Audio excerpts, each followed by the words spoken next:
A few moments later. Assalamualaikum warahmatullahi wabarakatuh. Perkenalkan, nama saya Fahrul Roji Daulaeh dengan NIM 2524055. Saya dari kelas Petika 1B. Saya di sini ingin menjelaskan beberapa materi, yaitu tentang dasar komputer, hardware atau perangkat keras, software atau perangkat lunak, dan arsitektur komputer. Baiklah teman-teman, langsung saja ke materi yang pertama, yaitu dasar komputer. Komputer berasal dari bahasa Inggris, yaitu compute, yang berarti menghitung. Jadi, komputer adalah perangkat elektronik yang memanipulasi informasi atau data atau proses data yang dapat melakukan penghitungan yang besar dan cepat termasuk perhitungan aritmatika atau operasi logika. Komputer pertama kali ditemukan pada tahun 1822 oleh seorang ahli matematika yang asalnya dari Inggris yang bernama Charles Babbage. Mulanya Charles Babbage bermaksud untuk menciptakan sebuah mesin hitung bertenaga uap yang dapat menghitung sebuah tabel angka. Komputer ini menyimpan atau mengambil dan mengolah data. Kita mungkin telah mengetahui bahwa komputer ini bisa digunakan untuk mengetik dokumen, mengirim email, bermain game, dan sebagainya. Dan kita juga dapat menggunakannya untuk mengubah atau membuat presentasi dan bahkan membuat video. Komputer terdiri dari 3 komponen, yaitu yang pertama perangkat keras, yang kedua perangkat lunak, yang ketiga brainware. Yang pertama perangkat keras. Perangkat keras adalah komponen komputer yang memiliki struktur fisik seperti keyboard atau mouse yang bisa dipegang secara langsung atau terlihat dengan jelas. Yang selanjutnya perangkat lunak.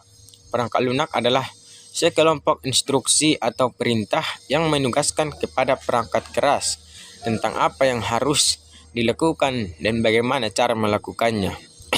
Contohnya seperti web, browser, permainan, dan pengolahan kata. Yang ketiga, brainware. Brainware ini adalah seseorang ataupun user yang menjalankan komputer. Bagaimana jika salah satu komponen itu tidak terpenuhi? Yang pertama, ketika hardware tidak terpenuhi, maka tidak ada wadah yang digunakan oleh brainware untuk menjalankan software.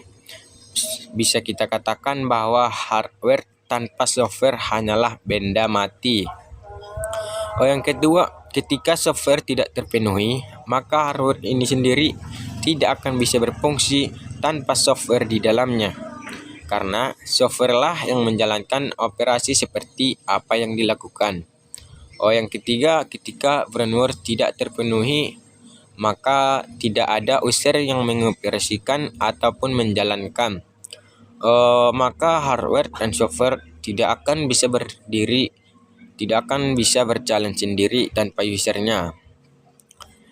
Selanjutnya ada beberapa macam komputer. Yang pertama, komputer desktop. Komputer desktop ini banyak digunakan orang, baik dia di kantor, di rumah, maupun di sekolah. Komputer desktop ini dirancang untuk ditempatkan di atas meja atau tempat yang agak kecil. Biasanya komputer ini terdiri dari beberapa komponen antara lain keyboard dan mouse. Selanjutnya yang kedua adalah komputer laptop. Komputer laptop adalah komputer dengan sumber daya listrik berupa baterai, di mana laptop lebih portable dari desktop yang memudahkan kita untuk menggunakannya di mana saja. Selanjutnya yang ketiga adalah komputer tablet. Komputer tablet atau lebih dikenal dengan tablet adalah komputer genggam yang bahkan lebih portable dari laptop. Tablet menggunakan layar sentuh sebagai pengganti keyboard dan mouse untuk mengetik. Dan contohnya dari komputer dan iPad adalah contohnya dari komputer tablet. Selanjutnya yang keempat adalah komputer server. Komputer server ini sendiri adalah sebuah komputer yang mengolah permintaan informasi dari komputer lainnya yang berhubungan dengan suatu jaringan komputer. Eh, Sebagai contoh, kita menggunakan internet, maka kita sedang melihat informasi yang tersimpan pada server. Eh, Oke, sekian dari materi dasar komputer. Selanjutnya pengertian hardware. Hardware adalah sebagai komponen komputer yang bisa dilihat secara nyata dan bisa disentuh secara langsung. Selanjutnya adalah fungsi hardware ini. Fungsi hardware ini adalah penerima input seterusnya sebagai pengolahan informasi yang bisa berwujud data ataupun informasi. Proses dan pengolahan data inilah yang membutuhkan waktu yang cukup lama. Tujuan penggunaan hardware ini yakni untuk mempermudah pengolahan file ataupun data. Jenis hardware diantaranya adalah yang pertama input device, yang kedua perangkat pemrosesan atau process device, yang ketiga perangkat keluaran atau output device, yang keempat kemudian perangkat penyimpan, dan yang kelima perangkat tambahan atau peripheral. Yang pertama perangkat masukan input device adalah alat yang berfungsi untuk menerima input dari user. Masukan dari user ini nantinya akan diproses menjadi informasi dan data. Perangkat masukan terdiri dari mouse, keyboard, scanner, dan mikrofon. Yang pertama mouse. Mouse digunakan untuk menggerakkan dan mengatur posisi kursor di layar komputer. Yang kedua keyboard adalah alat yang dapat memasukkan sebuah karakter ke dalam komputer. Karakternya berupa huruf, angka, dan simbol. Atau yang ketiga scanner. Scanner digunakan untuk memindai dokumen fisik menjadi bentuk digital. Yang keempat mikrofon untuk merekam suara yang kita keluarkan. Kemudian yang kedua perangkat pengolahan data atau processing. Setelah diterima beberapa bertugas untuk memproses masukan dari user. Perangkat ini juga sebagai otak komputer. Contoh perangkat ini ada RAM, power supply, dan lain-lainnya. Yang ketiga yaitu perangkat keluaran atau output. Perangkat ini telah memberikan keluaran sesuai perintah atau masukan yang telah diinput oleh user. Bentuknya bisa beragam seperti teks, video, gambar, atau tulisan. Contoh perangkat ini adalah monitor, printer, speaker, proyektor, dan lain-lainnya. Yang keempat pernyataan penyimpanan. Perangkat penyimpanan ini adalah tempat penyimpanan data elektronis yang bersifat permanen. Alatnya yaitu hard disk drive atau solid state drive atau SSD flash drive. Selanjutnya pengertian software. Software adalah sekumpulan instruksi atau program yang dibuat untuk menjalankan fungsi tertentu pada perangkat keras komputer. Software bekerja sebagai jembatan antara pengguna dan hardware atau antara brainware dan hardware, kemudian mengubahnya menjadi input. Terusnya jadikan sebagai tindakan yang diinginkan. Software ada pembagiannya. Yang pertama freeware, yang kedua shareware, yang ketiga hardware, dan yang keempat komersial atau properti. Yang pertama freeware adalah software yang gratis untuk digunakan tanpa batasan jumlah dan waktu pemakainya, tetapi tidak bisa dimodifikasikan. Contohnya Skype, antivirus, Winamp, dan LibreOffice. Yang kedua shareware adalah software yang dapat diunduh dan digunakan pengguna untuk dicoba hanya sementara waktu saja ataupun ada batas waktu yang ditentukan. Contohnya yaitu CorelDRAW, Office Internet, dan lain-lain. Yang ketiga, hardware adalah software yang gratis sama seperti freeware, tetapi pada hardware ini muncul iklan ketika dijalankan. Contohnya Windows dan Live Messenger. Yang keempat, komersial atau properti adalah software yang dibuat dengan tujuan untuk dijual dan berbayar kepada pengembangan software. Contohnya Microsoft Windows, Photoshop, dan Flash Player. Jenis-jenis software yang berdasarkan jenisnya, yang pertama yaitu sistem operasi atau operating system atau OS. Yang kedua yaitu bahasa pemrograman. Yang ketiga perangkat lunak pengembangan, dan yang keempat perangkat lunak utilitas. Yang pertama, operasi sistem atau OS, operating system, adalah perangkat lunak utama yang memungkinkan komputer dapat beroperasi. Contoh Windows, macOS, Linux, Android, dan iOS. Yang kedua, perangkat lunak aplikasi atau application software.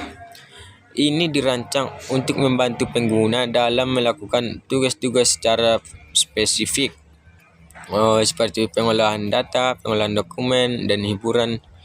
Contohnya Microsoft Office, Adobe Photoshop, dan Google Chrome. Yang ketiga, perangkat lunak pengembangan. Ini merupakan software yang digunakan untuk pengembangan aplikasi atau perangkat lunak lainnya, termasuk yaitu editor code, compiler, dan alat debugging. Contohnya yaitu Visual Studio dan Xcode. Yang keempat, perangkat lunak utilitas berfungsi untuk membantu sistem operasi dalam mengelola perangkat keras dan melakukan tugas-tugas khusus untuk meningkatkan kinerja sistem. Contohnya antivirus. Selanjutnya, yang terakhir, pengantar arsitektur komputer.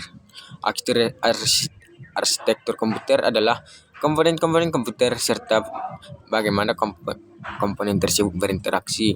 Arsitektur komputer ini menjadi landasan dalam memahami cara kerja hardware dan software untuk bekerja sama.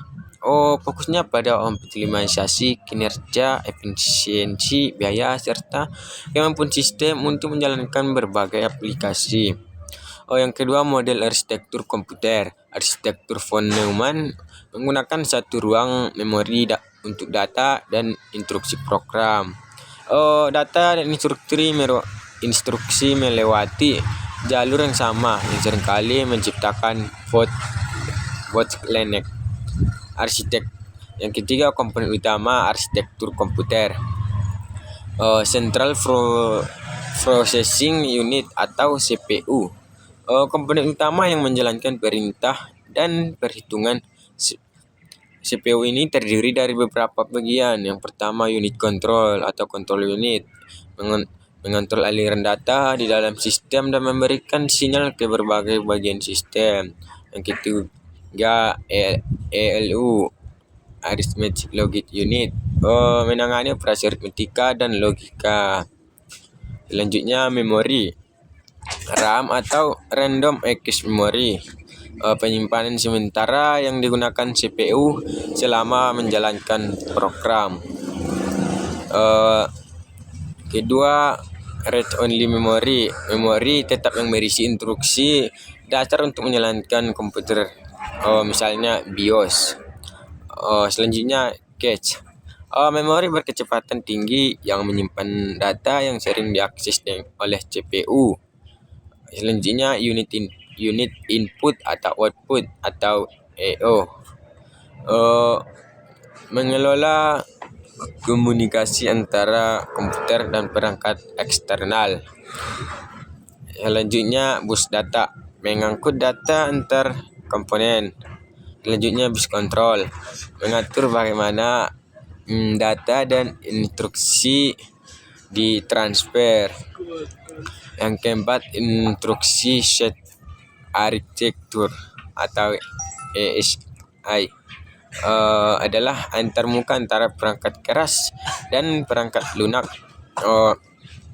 mengatur cara CPU menafsirkan perintah dari perangkat lunak yang mencakup instruksi untuk manipulasi data, kontrol aliran, dan pengelolaan memori. Selanjutnya, sistem operasi dan manajemen sumber daya. Sistem operasi bertindak sebagai antarmuka antara pengguna dan perangkat keras.